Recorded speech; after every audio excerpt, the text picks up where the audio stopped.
Right, no bias.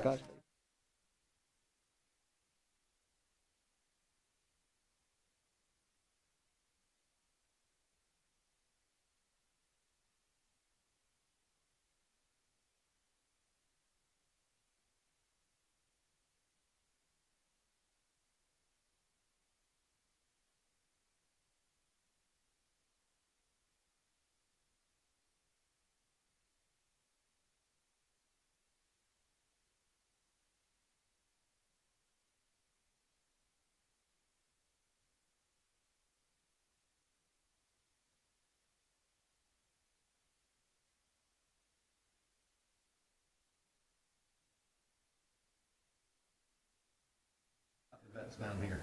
If you need something that's, it doesn't take.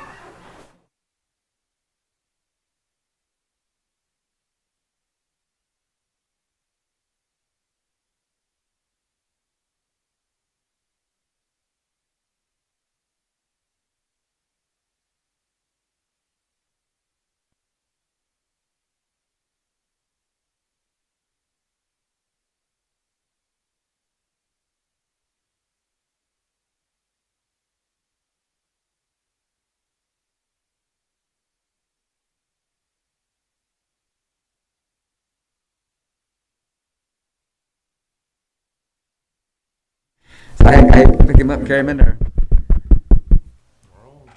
Oh, we're on what we're gonna be doing.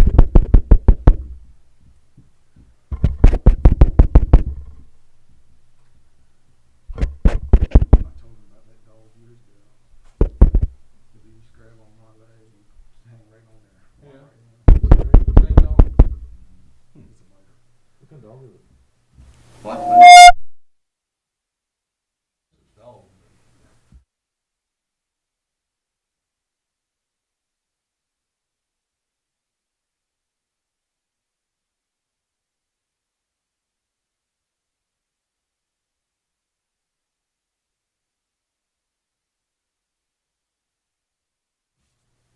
Oh, hang on.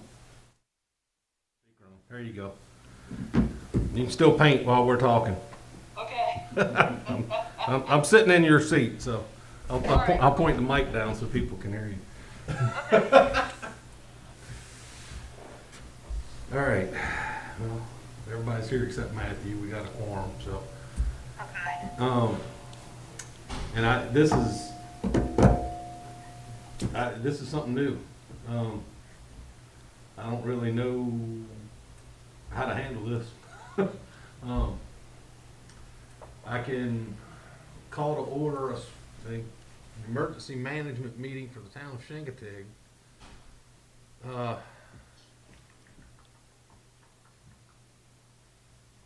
But we don't have public participation because it's an emergency management meeting. Right.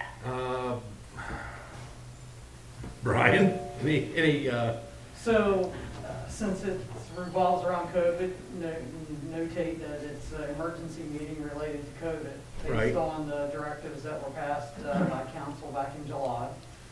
And then, what was the intent of having the meeting today for yourself? Well, the intent was to discuss the executive order that's been amended and our plans moving forward. We've got things coming up in the town that need to be looked at.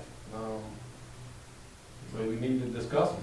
We will note that only matters pertaining to the state of emergency can be discussed in this meeting. Right. Well, but we need to plan. We've got stuff going on that's gonna be affected by this, so it pertains to it.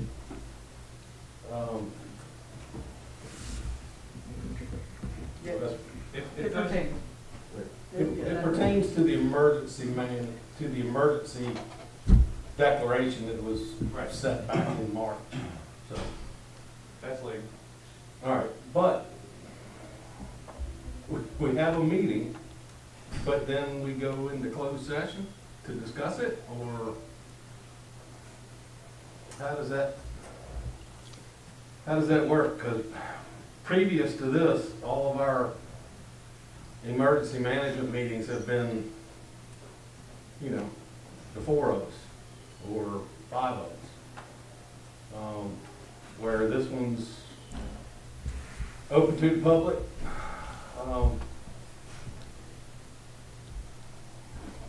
You don't have any sensitive information that Yeah. I'm aware of that we'll discuss today. Since you have an open meeting with full council or a quorum of the council, only matters that are subject to ordinary closed sessions will be qualified for this meeting, Yeah. which I think everybody understands the matters to do. Right. So what you're saying is we really don't need to go into closed session because everything to be discussed is. There's nothing on the agenda that I'm aware of that would qualify for closed session. Okay. All right, we'll just discuss what I'm here for. And this is just a spitballing meeting. I mean, the governor set down new things. Everybody's got to react to those new things.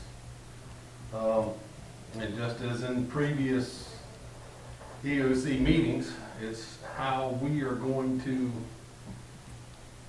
handle ourselves with his mandates and et cetera. The outdoor numbers are 25 to a thing. So that, in my view, that's naturally going to shut down tree latings, parades. So I have some. Is that going to shut down the? I have information on all that. Yeah. So whenever you're ready to get Go started. ahead, bro. So parade, first and foremost, and I'm sure Mr. Bott's aware, there's a meeting tomorrow evening, the board to discuss the parade.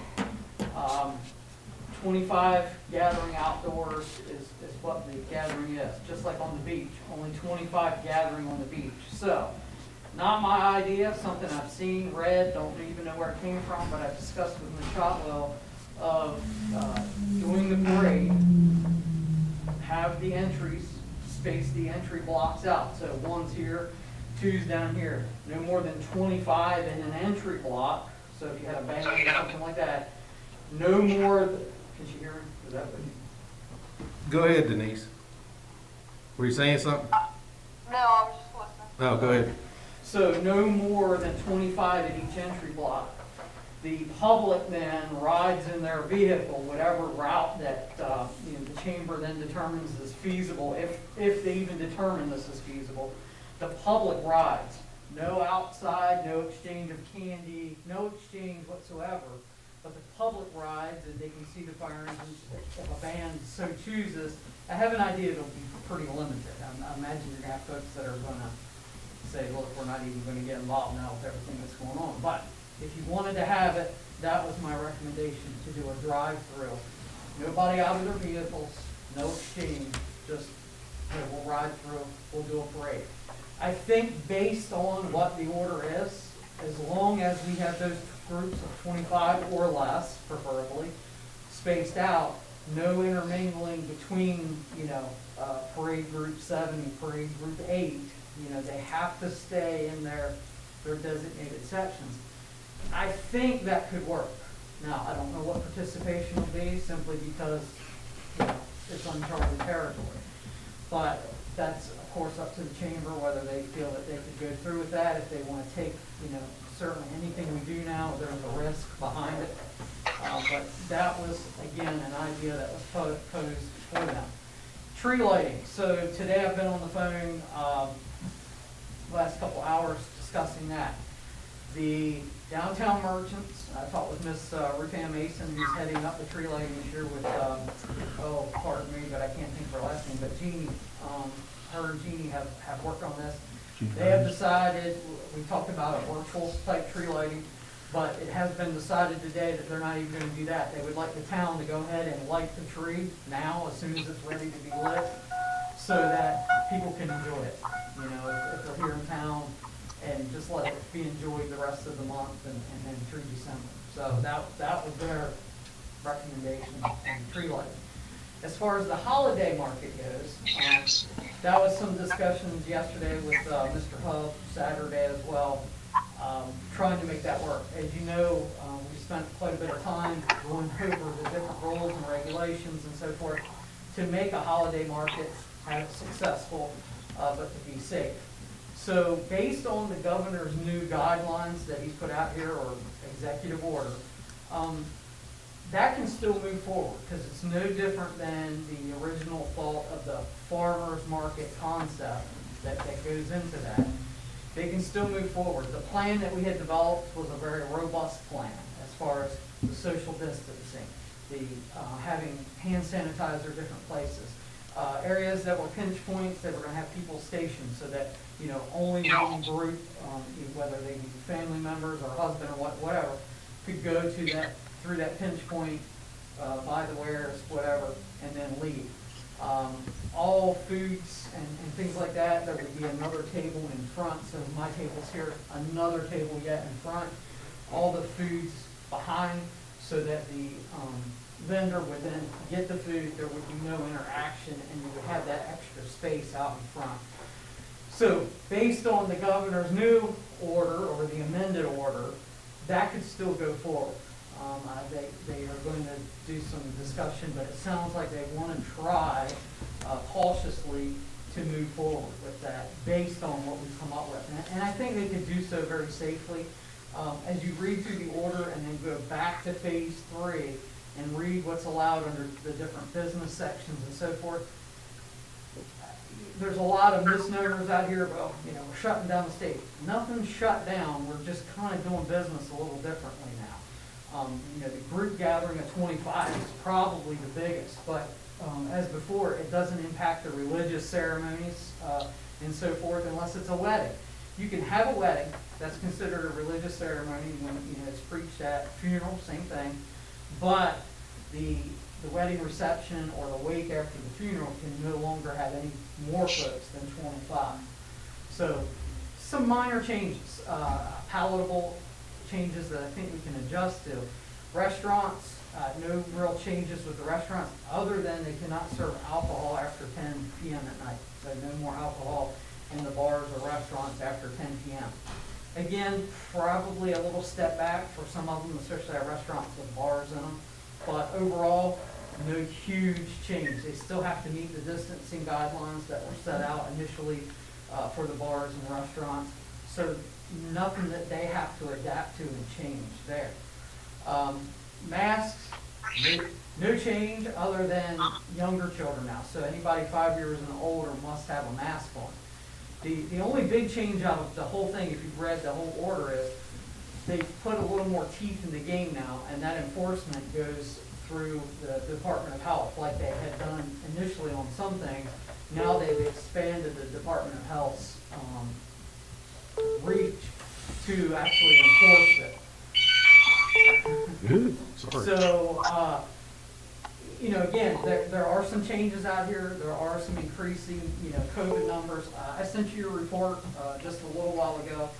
As of today in the Commonwealth, we're running an average of about 7.3 7-day average for positivity rate. You know, we're getting back higher, but you got to think, we're also doing a lot more testing than we were doing in the first go-around. So that could be slightly skewed, but based on the numbers, we've been doing a lot of testing the last couple months. We go back to last Monday, we were at 6.1. So, you know, 1.2% jump in a week, something's going on. You know, we can ascertain that something's going on out here. The numbers as you go across, an increase of 11,000 since last week in the state.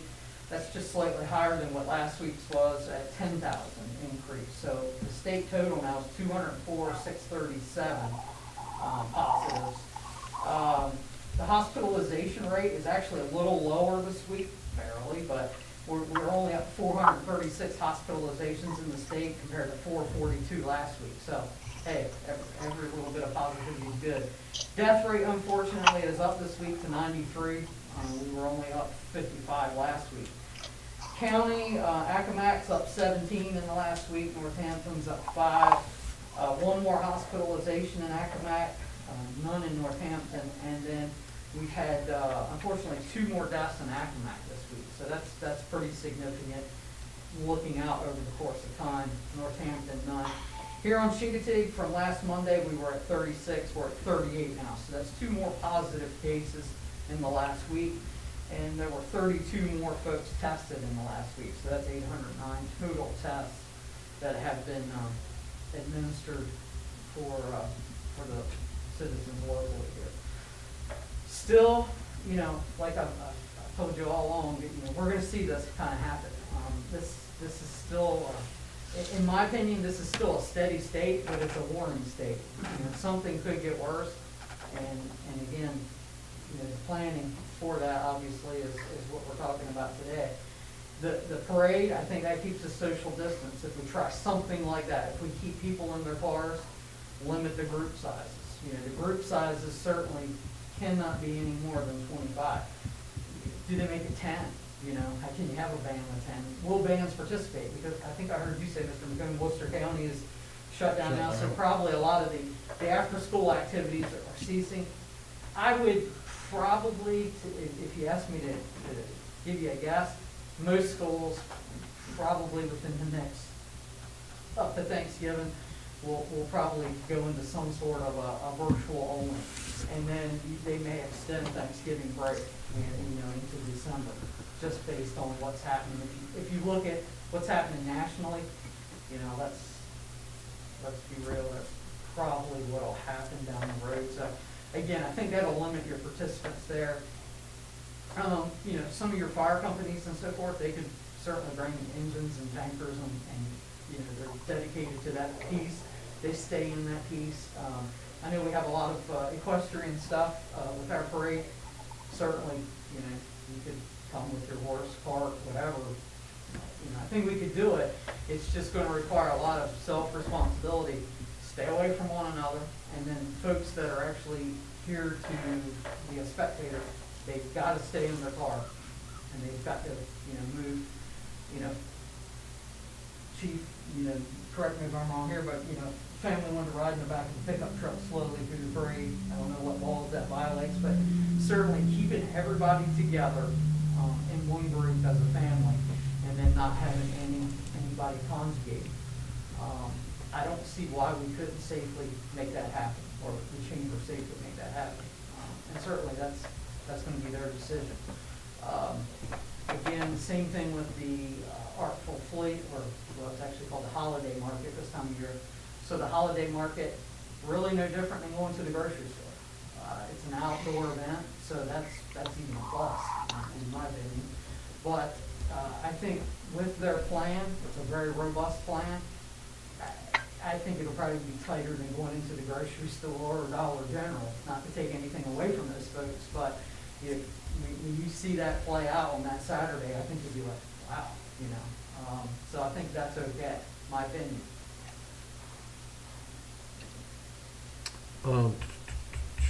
Mr. Mayor, if I may. Go ahead, Denise. You know, I think the chamber, when they meet tomorrow, whatever decision they come up with, I think we just support them however we can as far as what they decide to do, whether it's, you know, the drive-by parade. Same thing with the holiday market. With our event, as far as the tree lighting, I just say plug her in next Saturday like we normally would, and, you know, and that's it. I don't know that there's much more we could do about anything. We're not being more restrictive or anything like that than what the governor's put out, but to me it just seems like it's pretty cut and dry what we have to do. Okay. Council, any ideas, additions, or? The only concern I have on the drive-through parade is, because I've already seen it on Facebook, is folks talking about walking, riding their bikes, all that type of stuff. So if something like that did go forward, we would have to make sure that the communication is this is the only way that this happens, and not, because that's my biggest fear is people are going to be walking, they're going to be congregating, the cars don't move, you know, that whole thing. I mean, that's a lot of logistics when you're talking about people in their private vehicles with families trying to look at things. It's a concern. I hate to say it, my personal opinion is I really just, as much as we want some holiday spirit to uplift us, I really wish that they would just postpone it, or I mean cancel it myself, but just because of logistics. But, you know, whatever the chamber decides to do, you know, we'll support them, you know, however we can. Certainly Robbie, and his department, I know would step up to the plate to do that, to keep people in line and the way they're supposed to be. But, you know, it's just like we're stuck between a rock and a hard place. There's things we have to do and things the way we have to do it. So. Anything else? I don't know, if they want to, if they want to have the parade, I think do it. People need stuff too. I think people go half stir crazy when things are just taking everything and taking away. You know what I mean? And I think those are great ideas. I think they're great ideas, both of them. I'm glad you're having the holiday market. You know what I'm saying? Just taking everything away from people. I think it's been so long now. You know what I mean? People just back that. So I'm saying, give them something. But it's also the time to consider public safety too. And you can't say without a doubt you can do this successfully without congregation and everything else. And the other thing is, like some of these participants, they do floats, they do all this other kind of stuff. Again, you're encouraging congregation because it takes groups of people to put these things together. So, me personally, I think you have to err on the public safety side. Okay. Go ahead, Robbie. I'm gonna bring up back to flag football. Sure. According to this, Tyler, he's done some good work this morning for me. He's actually put together a little thing here for us. He's going through the governor's order. And what we were planning on doing, of course, with the flag football tournament, we've talked to Nolan, Sons of American Legion. They were gonna cook food for us. Don's gonna donate the food. As far as that goes, the way it looks, we could still do cooking and serving food. Of course, the cooks would be probably wearing gloves and masks. We would have 1 to 2 servers, and basically what they'd be doing is wrapping the hamburgers and hot dogs, you know, in the aluminum wrapping, and then we would have them on a table where, you know, people could come up and basically serve themselves, grab whatever they wanted to. We do ketchup, mustard, relish, and packs. Not have the pumps or anything out there. Frequent cleaning of the table area where everything's served every hour. That was in the executive order. Hand sanitizer provided at the beginning of the line going through. And then, of course, people in line 6 foot apart with a mask and so forth. And only up to 25 in line. He does talk about recreational sports in here. And it basically says, we're planning on having 2 fields over there. We're setting up the senior field into 2 separate fields. Of course, they're not going to be 100 yards. I don't think flag football, you don't do 100 yards, but I think there was. 70 include the end zones. Yeah. So it's 70 total with 40 foot wide, I believe, with a buffer in the middle, where we're going to set up our timekeeper and our score person. So we could have 25 people on each field. That would be legal by the governor's ordinance. We would have to develop an entrance way so we can monitor how many people were coming in. And then also in the order was screening of the coaches, the officials, whoever, the players, and so forth. I guess, Brian, would that include taking their temperature, asking them if they've been in contact with anybody, or if they've had any symptoms, and so forth. And what we were going to try to do, if want everybody's opinion on it, if we decide to go through this, then of course we're going to contact. We've already had all the 8 teams that signed up. We've got the money and everything so far. Everybody was great with that. So we're going to contact the coaches and let them know what all's going on, and also advertise it on the Facebook page and stuff for the police department, so that hopefully everybody will know, here's what we're allowed to do, here's what we can't do. And then hopefully, we can raise some good money. Sure. Raise some good money for the park. Yeah. But yeah, I wanted to touch base, get you all's feelings on, how you felt on it also. And just see if we can go from there. Billy, I totally respect what you're saying. But like I said, if I don't want to go to the holiday market, I can sit home. Do you understand what I'm saying? If I'm scared to go out, if I'm in a high risk situation, I don't have to go to the holiday market. But if I feel like I need to get out of the house and I won't go buy me a Christmas ornament, that's where I'm gonna go. You know what I'm saying? So I think people have choices. Like I said, if I don't wanna go see that What- game or thing. Well, Brian said there was no problem with the holiday market. Yeah. Like I said, but if I don't want to go see the, you know, even the parade, I mean, if I'm at a high risk, and yeah, and like you say, no matter what, and the governor said this a long time ago, and I agree with him, when I open this up, people gonna get sick. There is no if, ands, or but about it. It's part of this.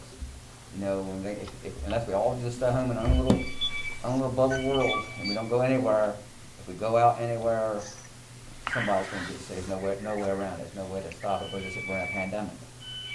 So no matter what we do, if we go out, we take a risk. When we go to the dollar store, poor ladies that work at the dollar store, they're handling money all day long. Cash money. You tell me what's nastier than cash money? You know what I mean? They're at a higher risk than anybody. All day long handling cash money. So, I mean, you know, I see both sides, but some people haven't gone out, and I respect that. But just, you know, whatever we can do at the safest way we can do it. I'm saying try our best to do it the safest way we can do it, but shutting life down. All right, well, at this point, we'll wait to hear what the chamber, you know, what their ideas are, since it's their parade, we just help them. And everything else will go as normal. I mean, they've already canceled tree lighting, so that we don't have to do that. And again, they said we can go ahead and light it Yeah, as soon as it's ready to light, so. right. And it is ready to light, and thoughts on what do you want to, Flip switch. Yep, that's just exactly what it is. Put it out on Facebook that it's gonna be lit tonight. Merry Christmas. It'll make it move along faster. It'll make it move faster. Like Bill's already put up his stuff, it makes it go faster. You know what I mean? Huh? It means COVID will leave faster. Yeah, COVID. Excellent idea, let's do it. The chamber will not take lightly the effect of having the parade, and also sharing in the liability of having some sort of problem because of us having it, so just give you a heads up. Well, you're gonna have motorcycles, and you're not gonna do that, because they're legally on the road, even bicycles. Bicycles are legal to be on the road, you know what I mean? That's gonna be part of it. Yeah, that's gonna be hard, especially on roads on Shingatig, because there's not many shoulders. So you'd have to have one-way traffic. Say if you did the normal parade route and had them spaced out, you're still only gonna have one travel lane, right? I think, and this is just, you know, me tossing it around, I, you know, would like to see something to the effect of maybe starting it at the high school, having separated units in the high school parking lot, and depending on how much they have, either running like maybe some fire equipment where people wouldn't really have to stop and gather, by having the fire equipment maybe line down Howie Wilton, and then if they have enough, you know, to either go in the elementary parking lot or that parking lot is not so big, even come here, you know, and finish it out through here. That way you're not really blocking your roads up so much, you know, because Howie Wilton is not really that heavily traveled, especially at night. So that's what, you know, just tossing things around in my head to myself, that's what I was thinking. Right. You know, something like that. And hopefully, you know, like Mr. McCombs said, you know, if we did something like that, of course, I would have our officers in the parking lot. Strategic places, yeah. To keep people moving, you know, so that nobody does gather, you know, anywhere, that, you know, they keep the vehicles moving and then just have a route to go to. So that might be something, but, you know. Yeah, they're working on it now. There's a lot of problems too. A lot of our participants are more than 25, and you know, they're going to be, even if they're at 25 or less, they're still going to be on top of each other on the float. So they're evaluating it today. They're going to have all the data for us tomorrow. So. Mr. Mayor, if I could make a comment, please. Sure. I just told somebody earlier today, I said, as much as we all want these things that we're normally accustomed to, I think right now we've got to make these sacrifices, and Lord willing, if nothing else takes us out, and we survive this COVID stuff, we can get back to normal operations, hopefully, by the spring or midsummer anyway, and we can have a parade next year, and we can have the tree lighting and all that. I just think that, my own personal opinion is small sacrifices right now in order to be able to have the safety of our visitors and community paramount for all this. And I think, I think people are still going to come. I still think they're going to take these weekends to come here and everything, and just be on a smaller scale, pretty much like we've been doing. It's two things that are possibly going to be eliminated: the tree lighting and the parade. But small sacrifices now for big rewards later is what I'm trying to think about myself. And I just think we're in a climate right now that we've got to take every precaution we can. That's all I have to say about it. On whatever you guys decide in the end, it's good with me. All right. Have y'all got anything further? Anybody? Going once, going twice? All right, I will entertain a motion to adjourn. So moved. Second. Motion second. All those in favor signify by saying aye. Aye. Aye. Aye. Thank y'all. Appreciate it. Thank you.